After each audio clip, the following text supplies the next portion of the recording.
Hi guys, and welcome back to the channel. This is a really quick one. If you've been struggling with your Corsa steaming up, things like that, there's damp getting in. My daughter's car was having the same problem. This is what I found on it. This may be of some help to you, it may not. Basically, the tailgate latch wasn't adjusted properly. Now I'll show you. Before, when I did this, it didn't pop back out. It just went zzz, and then I could open it and didn't think anything of it, and it was latching properly. But when I took the boot, carpet and stuff out, it was quite damp in there. So I thought, wonder what that is. And I had this light on inside, just like that, and I was pointing it out the back.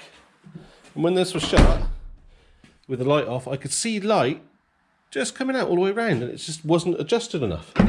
So all I've done, you probably don't have to do it without taking it out. This is just a plastic panel. It just pops in, easy peasy. But can you see how much I had to adjust it? Oh, you're upside down now, but that's how much I adjusted. You can see from the scratch marks and that. All I used was T45 Allen key type thing. Undone them just a little bit.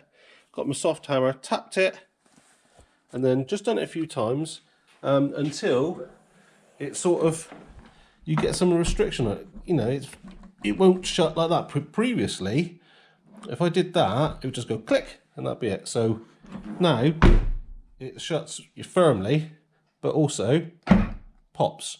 So if you're getting damp in there, have a look at this. It's a really quick, cheap fix. Okay, hope that's of some use.